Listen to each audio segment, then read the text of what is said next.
जो अपना exam NS board में अक्टूबर 2023 में दे रहे हैं, ऐसे स्टूडेंट्स के लिए एक बहुत बड़ी अपडेट दी गई है इस न्यू नोटिफिकेशन में, जो कि आपको जानना बहुत जरूरी है। और अगर आप अपना एग्जाम देकर आ रहे हो और आपको ये लग रहा है कि एग्जाम सही नहीं जा रहा या जो आप पढ़ कर जा रहे हो वही नहीं आ रहा, तो ऐसे स्टूडेंट्स को ग्रेस मार्किंग दिया जा सकता है, कुछ एक्स्ट्रा मार्क्स देकर पास किया जा सकता है। और आज के इस नोटिफिकेशन में मैं आपको ये सारी इन्फॉर्मेशन देने वाला हूँ। प्लीज इस वीडियो को स्किप मत करना, कहीं आप फेल ना हो जाओ। मैं मनीष वर्मा, आप सभी का स्वागत है। अभी आप सभी के कुछ एग्जाम्स हो चुके हैं और कुछ एग्जाम्स होने बाकी हैं और आप अपना एग्जाम देने भी जा रहे हो, जिसमें हमारी वीडियोस भी आपकी हेल्प कर रही है। हम मैराथन क्लासेस भी ले रहे हैं, ऑलमोस्ट सब्जेक्ट्स की वीडियोस हमने आपको प्रोवाइड करी है और इनसे आपको बहुत हेल्प भी हो रही है। लेकिन इस बार कई स्टूडेंट्स को एनएस बोर्ड की बुक्स ना मिलने की वजह से उनको अपने फोन या आईपैड से पढ़ना पड़ रहा है, लैपटॉप से पढ़ना पड़ रहा है और कई प्रॉब्लम को फेस करते हुए बच्चे फिर भी तैयारी कर रहे हैं और वो अपना एग्जाम देने जा भी रहे हैं। लेकिन एग्जामिनेशन सेंटर पे कुछ ऐसी एक्टिविटीज हो रही है जो कई सारे स्टूडेंट्स को हट कर रही है। मैं ऐसा इसलिए कह रहा हूं क्योंकि कई सारे स्टूडेंट्स ने ये कंप्लेन करी कि एग्जामिनेशन सेंटर पे बच्चों से पैसे लेकर उनको अलग रूम में बिठाकर उनकी चीटिंग करवाई जा रही है। वो कई सारे बच्चे पैसे दे भी रहे हैं और वो चीटिंग कर भी रहे हैं, लेकिन जो अपनी मेहनत से जा रहे हैं एग्जामिनेशन देने के लिए, उनके साथ कोई अन्याय ना हो, क्योंकि वो पढ़कर जा रहे हैं और वो अपनी ईमानदारी से एग्जाम देकर भी आ रहे हैं। लेकिन ये सभी सेंटर्स पे नहीं हो रहा। कई सेंटर वाले काफी स्ट्रिक्ट हैं और वो एग्जाम आपका बहुत फेयर तरीके से ले रहे हैं ताकि आपको और आपके आसपास वालों को किसी कोई दिक्कत ना आए। लेकिन जिन भी सेंटर्स पे चीटिंग हो रही है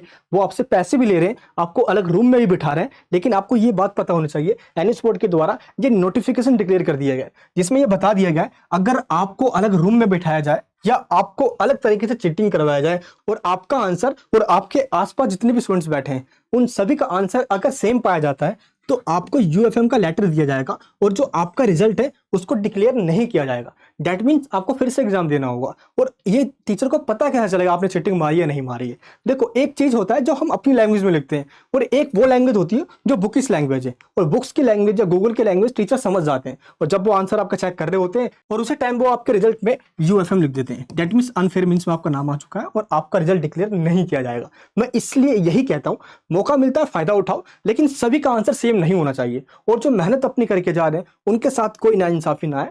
आपका जो आंसर में वर्ड लिखा जाता है वो टीचर समझ जाते हैं, आप अपनी मेहनत से लिख कर आ रहे हो, तो आपको टेंशन नहीं लेना। और जो ऐसा कर रहे हैं, मैं आपको यही कहना चाहूंगा, पिछले साल भी कई सारे स्टूडेंट्स को बहुत प्रॉब्लम आ गई थी, उनको एक एक साल रुकना पड़ गया था क्योंकि उनका रिजल्ट ही नहीं आया। और कई सारे बच्चों ने इस बार भी कंप्लेन कर दी है कि पैसे लेकर एग्जाम सेंटर पर चीटिंग करवाए जा रहे हैं। क्या आपके सेंटर पे भी ऐसा हो रहा है? प्लीज नीचे कमेंट बॉक्स में बताएं। नहीं हो रहा है तो भी बताएं।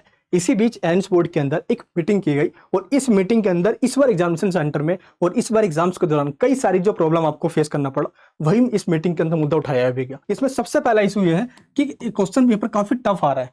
कई सारे बच्चों का ये कहना है कि सर जो हम पढ़कर जा रहे हैं वो एग्जाम में नहीं आ रहा और जो एग्जाम में आ रहा है वो हमारे बुक्स में है ही नहीं। तो ये मामला क्या है? देखो, सबसे पहले आपको मैं बता दूं, एनएस बोर्ड के अंदर क्वेश्चन पेपर का 3 सेट होता है, सेट ए, बी एंड सी। कई बार ऐसा होता है कि जो सेट ए में आया है वो बी में नहीं आता और जो बी में आया है वो सी में नहीं आता। इसलिए कई बार सेट ए को आसान बनाया जाता है और बी को थोड़ा टफ कर दिया जाता है, और अगर बी इजी आए तो सी को टफ कर दिया जाता है। तो जो बच्चे आकर ये कहते हैं कि सर मेरा पेपर बहुत अच्छा गया, मैं बहुत अच्छे से लिख कर आया हूँ, तो या तो उनके पास वो सेट गया था जो काफी ईजी आया था, और जो ये कहते हैं कि मैं जो पढ़ कर गया वो एग्जाम में नहीं आया, ऐसा इसलिए क्योंकि उनके पास वो सेट गया था जिसमें क्वेश्चन काफी घुमाकर पूछे गए, उनको डायरेक्ट नहीं पूछा गया, जिस वजह से स्टूडेंट्स काफी डिस्टर्ब हुए और वो आंसर अटेम्प्ट नहीं कर पाए। लेकिन आपको मैं ये बता देना चाहता हूँ, इस मुद्दे को राइज किया गया है, जिस सेट को आसान बनाया गया था वो स्टूडेंट्स तो पास होंगे ही होंगे, और जिस सेट को काफी टफ बनाया गया था उन स्टूडेंट्स के साथ भी कुछ ग्रेस मार्किंग देकर उनको पास किया जाए, क्योंकि उनका सेट काफी टफ बनाया गया था आगे से ही। इसमें आपकी कोई गलती नहीं है, ये मुद्दा उठाया गया है, इसलिए एक भी क्वेश्चन छोड़कर नहीं आना। अगर क्वेश्चन टफ भी है, लेकिन अगर उस क्वेश्चन से रिलेटेड आपको कुछ भी पता है तो प्लीज लिख दो, उसको ब्लैंक मत छोड़ो, ये आपको ध्यान रखना है। आप मुझे कमेंट बॉक्स में बताओ आपके पास कौन सा सेट आया था और कौन सा सेट आपके पास टफ आया था, ताकि उसका स्क्रीनशॉट लूं और मैं आगे सेंड करूं, ताकि आपके साथ जस्टिस हो। एंड इस बार जो कई सेंटर पे चीटिंग्स हो रही है और जो चीटिंग नहीं कर रहे हैं उनके साथ कोई भी दिक्कत ना है, जो मेहनत करके जा रहे हैं, जो मेहनत से अपने एग्जाम दे रहे हैं, उनका रिजल्ट डिक्लेयर किया जाए और वो आसानी से भी पास हो। बाकी जो अपनी ईमानदारी से पेपर दे रहे हैं, कोई भी चीटिंग नहीं कर रहे, वो उनको तो पास किया ही जाए। लेकिन जो चीटिंग कर भी रहे हैं, जिनको लगता है कि भाई मुझे कुछ मिला ही नहीं था, पढ़ाई नहीं हो पाई, वो एंड मोमेंट पे आके चीटिंग करते हैं, अब उनमें जेन्युइन जो होगा वो आसानी से पास होगा, बस उनका आंसर सीट किसी से मैच नहीं होना चाहिए, ये आपको ध्यान रखना है। एंड कई बार सेंटर पे ऐसा होता है कि टाइम से आपको क्वेश्चन पेपर नहीं दिया जाता, आपको लेट दिया जाता है, और जो आपका आंसर सीट होता है उसको टाइम से पहले ही ले लिया जाता है, यानी कि प्रॉपर 3 घंटे भी आपको नहीं दिए जाते। और कई सारे स्टूडेंट्स ने ये कंप्लेन भी करी है। तो एन स्पोर्ट्स से ये रिक्वेस्ट है, कई सारे बच्चों ने जो कंप्लेन करी है, आप प्लीज मुझे कमेंट बॉक्स में बताना कि क्या आपके सेंटर पे भी ऐसा हुआ है, ताकि उन स्टूडेंट्स को आपके उस सब्जेक्ट के अंदर जिसमें डिले हुआ था उसमें फ्लेक्सिबिलिटी दिखा के पास किया जाए। एंड आपका जो सिलेबस है उसमें भी कोई चेंज नहीं किया गया, बल्कि अप्रैल 2024 से सिलेबस में चेंज कर दिया, उसको कम भी कर दिएगा। लेकिन अक्टूबर 2023 के स्टूडेंट्स को पूरा सिलेबस पढ़ना पड़ा, और इतना लेंथी सिलेबस इतने कम टाइम में कंप्लीट कर पाना इम्पॉसिबल था। इसलिए जिसके टीएमए और प्रैक्टिकल में अच्छे मार्क्स है, उसके कुछ मार्क्स को थ्योरी मार्क्स में भी ऐड करके फाइनली आपको पास किया जाए। और ये ग्रेस मार्किंग का जो तरीका होता है, ये पिछले कई सालों से मुद्दा उठाया गया है, और एनएस बोर्ड के द्वारा ये कहा भी जाता है, मान लो आपने सारे क्वेश्चन अटेम्प्ट करे हैं, लॉन्ग क्वेश्चन भी आपने अटेम्प्ट करे, 50% से प्लस क्वेश्चन आपने अटेम्प्ट कर दिए। कई बार ऐसा होता है कि क्वेश्चन हमें समझ में नहीं आता, तो सिंपल हम पॉइंट डालते हैं और क्वेश्चन से रिलेटेड और कुछ हम अपनी तरफ से बना बनाकर इसको इस तरीके से हम लिख देते हैं। बस आपका आंसर पॉइंट में होना चाहिए, और इस तरीके से आपने पॉइंट में लिख दिया, इसका मतलब ये हुआ कि आपने पूरी कोशिश करी, और टीचर्स बस ये लिखा हुआ देखता है। स्टार्टिंग के 3 से 4 क्वेश्चन अच्छे से लिखो, और किसी क्वेश्चन में नहीं भी आता है तो सीट भर दो, बट खाली मत छोड़ो। सीट भरने का मतलब ये हुआ कि टीचर को समझ में आ जाएगा आपने जैसे स्टार्टिंग के 3 से 4 क्वेश्चन अच्छे लिखे, आगे के भी ठीक है, और फाइनली आपको पास किया जाएगा। देखो एनएस बोर्ड के जो टीचर्स हैं, जो आंसर सीट चेक करते हैं, वो दिल के बुरे नहीं होते, वो अच्छे टीचर्स होते हैं। इसलिए अगर मान लो आपके 30 क्वेश्चन आए एग्जाम में और 22 क्वेश्चन आप कर आ रहे हो, आपके कुछ क्वेश्चन छूट गए टाइम की वजह से, या वो क्वेश्चन आपको नहीं आता, यही 2 रीजन होता है, तो आप उनको अटेम्प्ट करके आओ जितना आपसे हो सकता है, तो आपको उसका फायदा मिलता है। कई बार टीचर ऐसा होता है कि मान लो आपको कुछ नंबर से रह रहे हो आप, तो उस टाइम आपको ग्रेस मार्किंग दिया जाता है, और इस कंडीशन में आपके टीएमए और प्रैक्टिकल और थ्योरी में जो आप आंसर लिख कर आए हो, ये आपकी बहुत हेल्प करती है ग्रेस मार्किंग मिलने में। इसलिए मैक्सिमम आंसर को अटेम्प्ट कर आना है, छोड़कर नहीं आना, आपको ये फायदा जरूर मिलेगा। और जब आपका रिजल्ट आएगा आप जरूर कहोगे सर मैं पास हो गया। टेनिस बोर्ड में इसलिए फेल हो जाते हैं स्टूडेंट्स, क्योंकि वो अपनी पढ़ाई एंड मोमेंट पे करते हैं, एग्जाम से जस्ट 1 से 2 दिन पहले, इसलिए वो फेल हो जाते हैं। देखो ये सभी स्टूडेंट्स के लिए अलग अलग है। मान लो कोई 1-2 दिन पहले ही पढ़ के अच्छे मार्क्स लेकर आ जाता है, और कई सारे स्टूडेंट्स होते हैं जो 2 दिन पहले पढ़ते हैं और एग्जाम में कुछ क्वेश्चन समझ में नहीं आ पाता, इसलिए वो लिख नहीं पाते, वो फेल हो जाते हैं। हमने जो आपको इंपॉर्टेंट क्वेश्चन दिया है, ये क्वेश्चन आप 2 दिन में पढ़ के जाओगे तो पास हो जाओगे, क्योंकि इसके अंदर प्रीवियस ईयर भी है, आपके सिलेबस में से भी है, और पूरा सिलेबस कवर करके दिया गया है।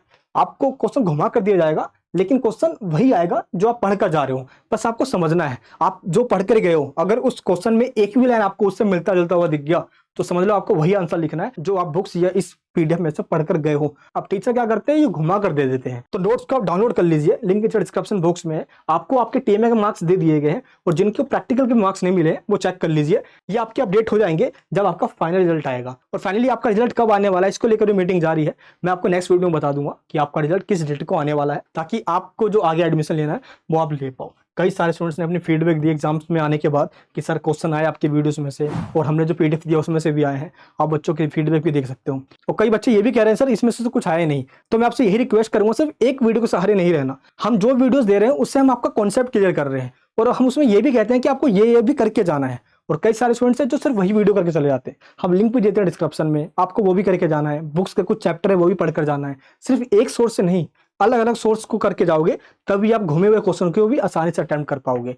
इसलिए इन बातों का ध्यान रखना है। बाकी जैसे आपका एग्जाम हो जाए, आपका रिजल्ट भी बहुत जल्द आना चाहिए, और पासिंग सर्टिफिकेट आपको मिल जाना चाहिए, ताकि आप नीट या जेईई मेंस में क्लास 10th या 12th के बाद आपको आगे जो करना है वो आप आसानी से कर पाओ। और मैं चाहता हूँ कि कॉलेज में एडमिशन आप एनएस बोर्ड से पास होने के बाद लो, और झंडे गाड़ो अपने लाइफ के अंदर, और ऐसे ही हंसते और मुस्कुराते रहो। आपके एग्जाम्स कैसे जा रहे हैं नीचे मुझे कमेंट बॉक्स में बताना, और बहुत बेहतरीन जाने वाले हैं। जो बचे हुए सब्जेक्ट्स हैं उनकी वीडियोस भी जल्द आने वाली है।